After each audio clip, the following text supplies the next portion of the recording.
আমরা বাংলাদেশের বাঙালি আমরা পর্যাপ্ত পরিমাণে হতদরিদ্র মেনে নিলাম। আমাদের খাবার দাবার নাই, আমাদেরকে তারা খাওয়ায়, আমরা তাদেরকে খাই, তাদেরই পড়ি, তাদেরই দুর্নাম করি, মেনে নিলাম।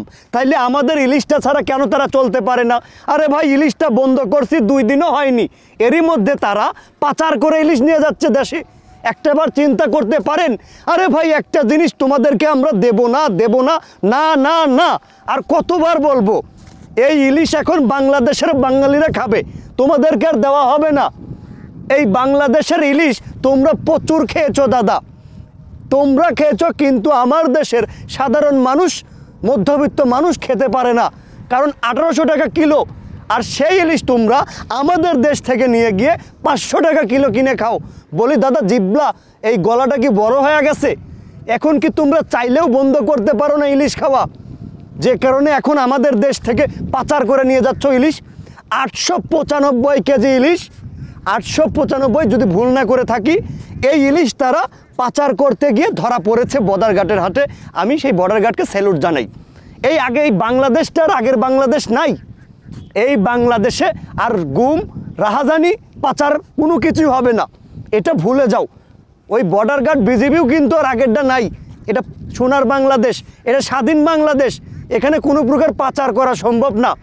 এখন আসি, পাশের দেশের দাদাদের বহুত কথা বলেছি, তাদেরকে আজকে মেনলি কোনো কথা বলবো না। আজকে আমি কথা বলবো আমার দেশের দাদাদেরকে নিয়ে, যেখানে আমার দেশের মধ্যবিত্ত মানুষ হয়েও ইলিশ খেতে পারি না। আমি যদি আমার কথা বলি, আমার বয়স 25 কিংবা 24 বছর। আমি আমার লাইফে যে একবার নাকি 2বার ইলিশ খেয়েছি আমি বলতে পারবো না, সত্যি খাইনি। এখন অনেকে অনেক কথা বলতে পারেন, আরে হাশেম ভাই এটা কোনো কথা হইলো? বিশ্বাস করেন, আমি ইলিশ খাই নাই ভাই। আমি মনে করি আমার শ্রেণীর মানুষও ইলিশ খেতে পারে না, কিন্তু আমার পাশের দেশের দাদারা হরহা মাসে ইলিশ খায়, কারণ তাদের ওখানে 500 টাকা কিলো, আর এখানে আমাদের 1800 টাকা কিলো, যে কারণে আমরা খাইতে পারি না। এখন আসেন, কাম টু দ্য পয়েন্টে আসেন। এই যে আমার দেশের দাদারা, আমার দেশের সোনার দাদারা এই যে ইলিশটা পাচার করছিলেন, এখন ইন্ডিয়ানরা তো এমনি এমনি তারা নিতে পারেনি আমাদের দেশ থেকে, অবশ্যই এখানে আমার দেশের দাদারা জড়িত। তো এই যে আমার দেশের দাদারা, আমি মনে করি এদেরকে কোনো প্রকার আইনে আওতা আনার দরকার নাই, এদের কোনো প্রকার বিচার করার দরকার নাই।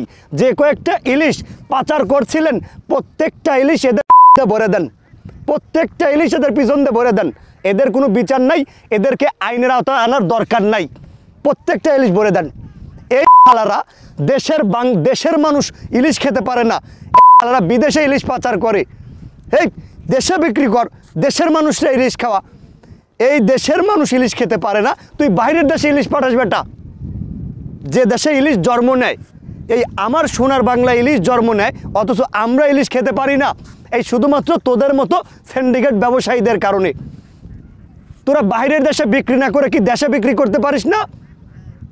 এই কিছু সিন্ডিকেট ব্যবসায়ীরা, এরা কখনো ভালো হবে না, এরা জীবনভর সিন্ডিকেট করে যাবে, এরা জীবনভর দেশের সঙ্গে শত্রুতা করে যাবে। যে কারণে এদেরকে কোনো প্রকার আইনে আওতা আনার দরকার নাই, ডাইরেক্ট এদের পিছন দিয়া যে কয়েক মন ইলিশ পাচার করছিল প্রত্যেকটা ইলিশ ভরে দেন, এটাই এদের একমাত্র শাস্তি। আশা করি আপনাদেরকে বোঝাইতে পারছি।